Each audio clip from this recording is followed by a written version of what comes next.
Selamat malam. Di sini saya akan menjelaskan tugas 6 dari Data Warehouse and Business Intelligence, di mana pada materi yang ke-6 ini membahas tentang pengantar Data Warehouse. Langsung saja mungkin kita masuk ke slide-nya. Pengantar Data Warehouse. Sebelumnya saya memperkenalkan diri saya Andi Setiawan dari SI4105 dengan NIM 1202170344. Oke. Data warehouse. Apa sih pengertian dari data warehouse itu sendiri? Data warehouse merupakan sebuah sistem repository atau tempat penyimpanan, referensi, pengambil dan consolidate atau konsolidasi kumpulan data secara periodik yang didesain berorientasi subjek, terintegrasi, bervariasi waktu, dan non-volatile yang mendukung manajemen dalam proses analisa, pelaporan, dan pengambilan keputusan. Arsitektur data warehouse.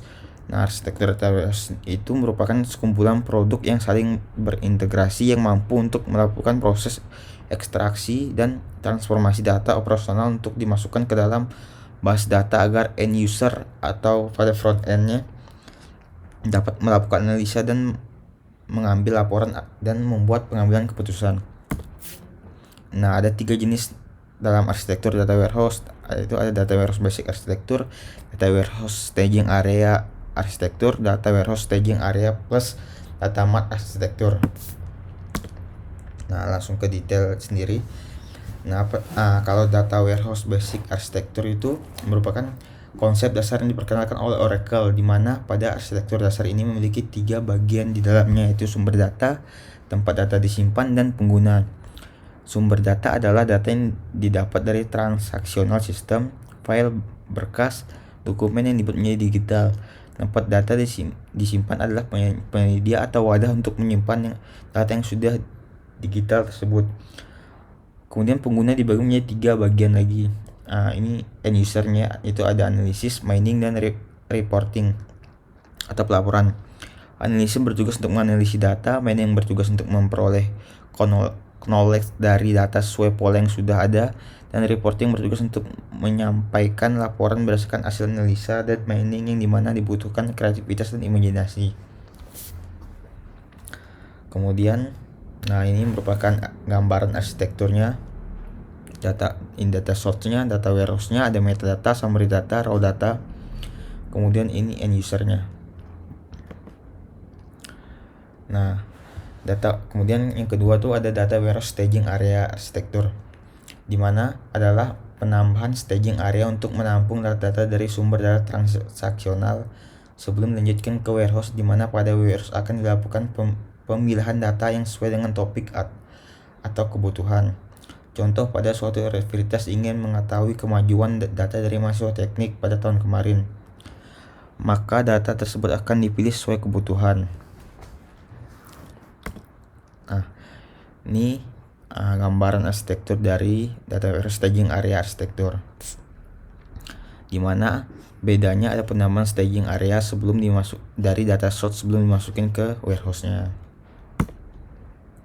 Kemudian yang ketiga ada data warehouse staging area plus data mart arsitektur. Konsep penambahan data mart arsitektur adalah penambahan data mart untuk dikombinasikan dengan staging areanya. Implementasi konsep ini adalah dalam unit dalam suatu bidang berada dalam satu perusahaan yang memiliki data terintegrasi dengan pusat, sehingga setiap unit memiliki data mart yang berbeda sesuai dengan kebutuhan. Data mart dalam data warehouse adalah dalam skala kecilnya. Kemudian sumber-sumber data pada data warehouse dibagi menjadi dua, yaitu ada internal dan ada eksternal. Sumber internal berasal dari data-data sistem transaksional, file scan, dokumen Office dalam jaringan internal suatu perusahaan.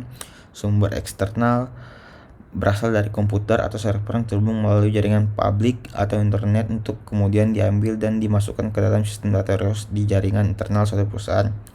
Biasanya dalam beberapa kasus memakai cloud. Ini gambaran arsitekturnya dari data warehouse staging area dan data mart arsitektur. Bedanya tadi ada penambahan staging, kemudian setelah dari data warehouse-nya ada penambahan data mart-nya lagi. ntar bakalan dijelasin di study case. Soalnya yang saya pakai adalah jenis data warehouse yang ini. Nah, study case. Pada study case ini dikasih tugas untuk membuat arsitektur data warehouse berdasarkan skema LTP. Nah, skema LTP-nya masih sama dari skema OLTP yang dipakai dari tugas 1 sampai tugas 5. Kemudian divisi atau departemen yang saya pakai yang masih sama dengan tugas keempat dan tugas yang kelima, yaitu departemen sales. Nah, langsung saja. Nah, ini nama arsitektur data warehouse-nya itu two-tier arsitektur.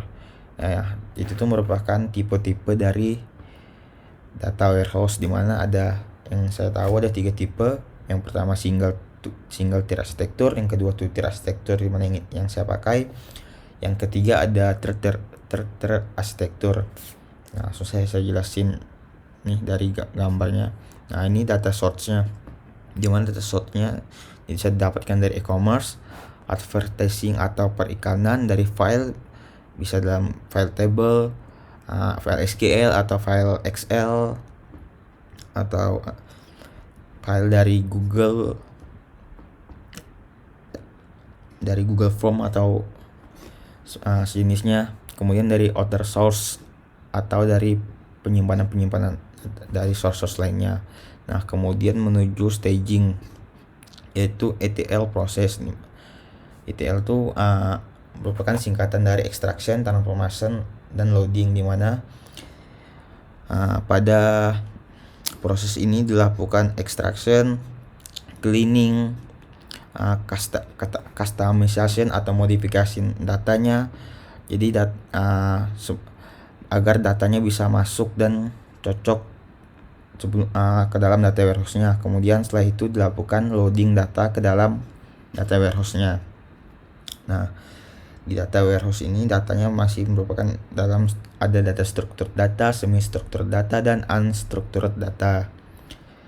Nah, kemudian di data ini kenapa saya di sini namanya interface data warehouse, kemudian di ini self data mart. Jadi sini terdapat perbedaan cakupan lah atau fokus. Kalau data mart ini lebih fokus ke departemen atau bidang bisnis tertentu. Kalau cakupan dari data warehouse itu dalam satu enterprise atau perusahaan. Jadi di sini masih banyak bidang ini, data-data yang terdapat dalam sini bisa dipakai untuk marketing, HR juga, purchasing, dan masih banyak departemen atau divisi lainnya. Nah, kemudian dari itu masuk ke data mart-nya, dimana di sini yang saya pakai sesuai di kasus itu self data mart-nya. Dari self data mart kemudian mengeluarkan output pada front end tier-nya atau end user-nya, bisa berupa reporting dan analytic dan data mining. Nah, sebenarnya di data mining dan analitik ini nantinya dijadikan sebuah reporting atau pelaporan untuk diambil sebuah keputusan. Nah, mungkin sekian presentasi dari saya. Mohon maaf jika terdapat kesalahan. Terima kasih.